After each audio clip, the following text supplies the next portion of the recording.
आपका बहुत बहुत स्वागत है और आज एक बार फिर मुझे सौभाग्य मिला है आपसे इंटरेक्शन का। और जब जब आपसे इंटरेक्शन होता है तब बहुत ज्ञान बढ़ता है और शायद हम उसे अगले 6 महीने तक अपने लाइव्स में, अपनी बातों में, हर जगह इस्तेमाल करते हैं। आज फिर शुरुआत करेंगे एक बार जोरदार तालियां द गेम चेंजर के साथ। एक दशक में प्रधानमंत्री नरेंद्र मोदी की अध्यक्षता में जो बहुत बड़े फैसले और बदलाव आपको देश में देखने को मिलते हैं, उसका बहुत बड़ा परसेंटेज और योगदान नितिन गडकरी जी की तरफ से है। और हम अक्सर, जैसा सर ने संबोधित किया, द हाईवे मैन, जाहिर तौर पे सड़क और परिवहन के अलावा भी, जब मैं क्योंकि बीजेपी बीट लंबे समय से कवर कर रही हूं, तो आज भी भारतीय जनता पार्टी कार्यालय की जो ईंटें हैं वो नितिन गडकरी जी को, जो संगठन है, जो वहां के कार्यकर्ता हैं, वो गडकरी जी के योगदान को याद करते हैं। और शायद आपको आज भी कई लोग अध्यक्ष जी कहकर ही पुकारते हैं, तो ये बहुत खूबसूरत बात है। तो सर, अक्सर एक सबसे पहले कोट है जो हम अक्सर पढ़ा करते थे। 2014 में जब पहली बार सड़क परिवहन मंत्रालय में मैं आई थी, जब आप चार्ज ले रहे थे, तो आपने कहा कि अमेरिका इसलिए धनवान नहीं क्योंकि सड़कें अच्छी हैं, बल्कि सड़कें अच्छी हैं इसलिए अमेरिका इज रिच। और आप अगले 2 साल में भारत को उस मुकाम पर पहुंचाने वाले हैं जहां पर इस तरह का अमेरिका जैसी स्थिति सड़कों की होने वाली है।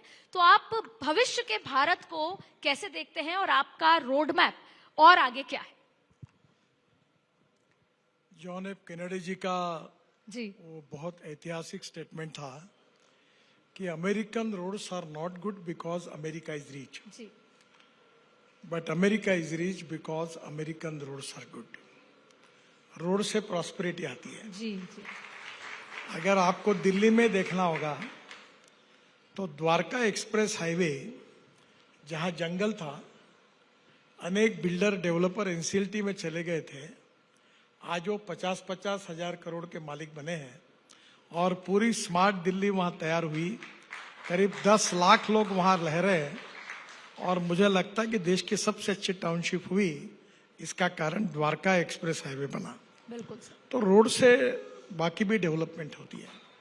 और जैसे हम लोग अभी जितने ऐतिहासिक और धार्मिक स्थल हैं, बद्रीनाथ, केदारनाथ, गंगोत्री, यमुनोत्री, बौद्ध सर्किट, राम जानकी ये सब जितने हुए हैं, ऐसे करीब 40 एक प्रोजेक्ट्स हैं जिसमें 1.5 से 2 लाख करोड़ खर्चा करके हमने हमारे टूरिज्म को बढ़ाने के लिए इसको जोड़ दिया है। इसके साथ साथ पोर्ट को जोड़ दिया है।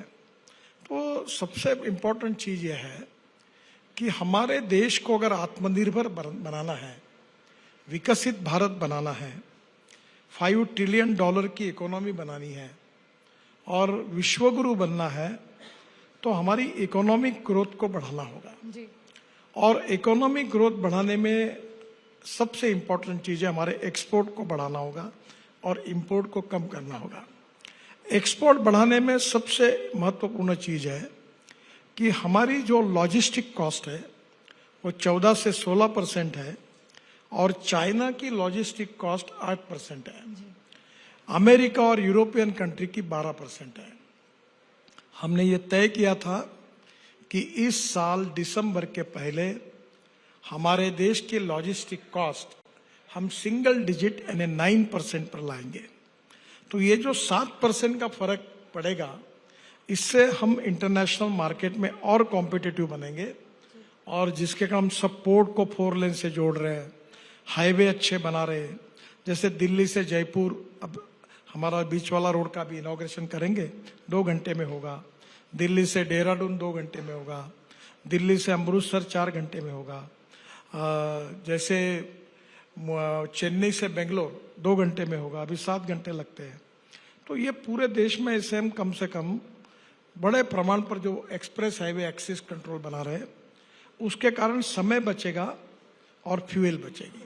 और दूसरा इम्पोर्टेंट चीज जो है कि समय के साथ हम फ्यूल में भी रिवोल्यूशनरी चेंज कर रहे हैं। हम देश में 22 लाख करोड़ रुपए की फॉसिल फ्यूल इंपोर्ट करते हैं। इसके बजाय अब ethanol, methanol, biodiesel, bio LNG, CNG, electric और हाइड्रोजन, ये इंडिजिनस फ्यूल आएगी। और ये 22 लाख करोड़ में हमारे जो किसान हैं वो केवल अन्नदाता है, वो ऊर्जा दाता बनेंगे, ईंधन दाता बनेंगे, हवाई ईंधन दाता बनेंगे, बिटुमिन दाता बनेंगे। और वो अब मुझे बहुत खुशी इस बात की है कि वो हाइड्रोजन दाता बनेंगे। तो गांव की प्रगति होगी, विकास होगा। तो ये दोनों के कारण नए रोजगार निर्माण होंगे और हमारे देश में एक्सपोर्ट बढ़ेगा और वो हमारे लिए प्रधानमंत्री जी का जो सपना है आत्मनिर्भर भारत का, वो पूरा होगा।